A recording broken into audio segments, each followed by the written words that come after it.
Hello, people of YouTube! Today I'd like to give advice on a topic that I'm really interested in.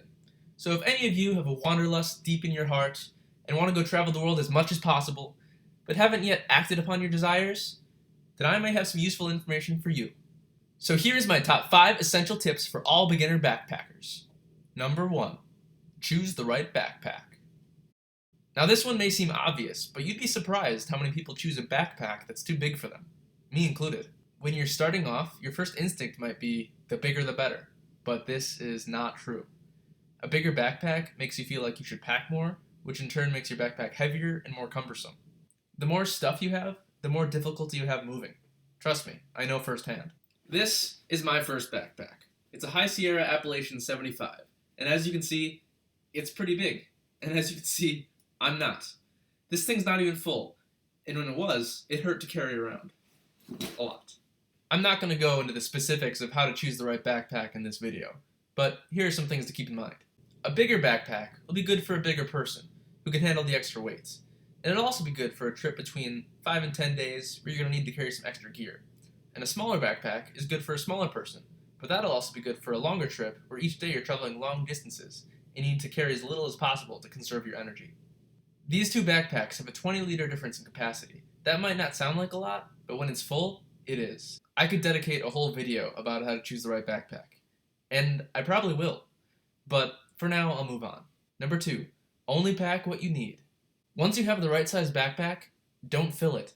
Don't overpack, especially with clothing. You're going to want to leave a lot of empty space in your backpack so that once your journey starts, you can fill it with food and garbage. Unless you plan on littering. Like I said, the biggest thing you want to watch out for is clothing. It takes up a lot of space and quickly. A backpacking trip is not a vacation. You don't need to bring a shirt for every day.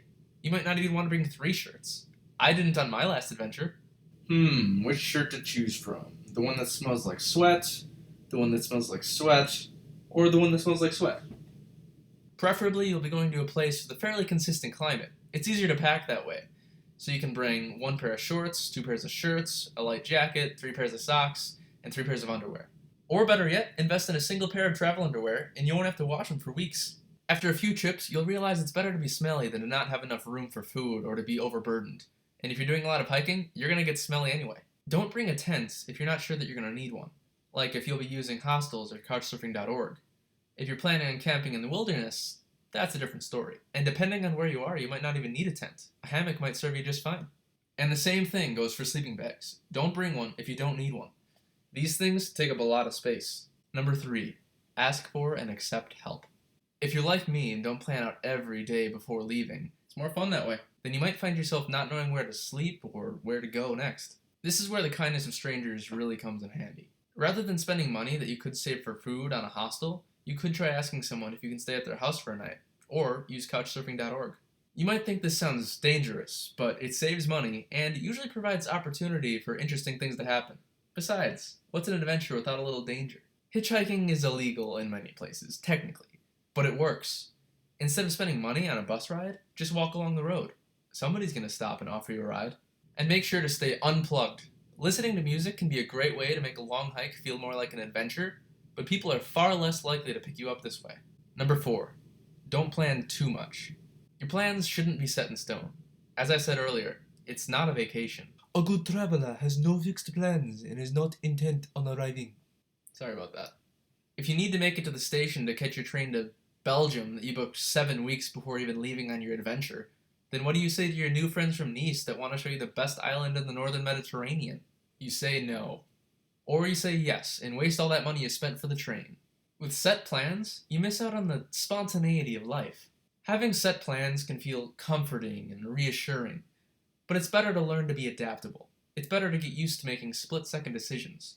You'll become less stressed and overcome a lot of fears. Number 5. Study your destination. Hearing me say, don't plan too much, and then do your homework might sound contradictory, but it's not. You don't need to book every hostel you stay at in advance, but you should do your homework on what hostels are in the area, where they are, if they look safe, if they look clean, how much you can expect them to cost. But not just hostels. Do your research on the whole area you're going to be in. You should learn what the climate is, when and where you're going, what the prices are, what the high season for tourism is, so you can avoid it. The history, the language, the currency, the drinking age, the activities, everything. Think of it this way. The more you know about where you're going, the more confident you can be in your trip. Well, that's all I've got for this video. This one is pretty vague. I'll be sure to make more specific ones in the future. But I hope it helped. If you like this video and want to see more, then make sure to subscribe to my channel. Till next time.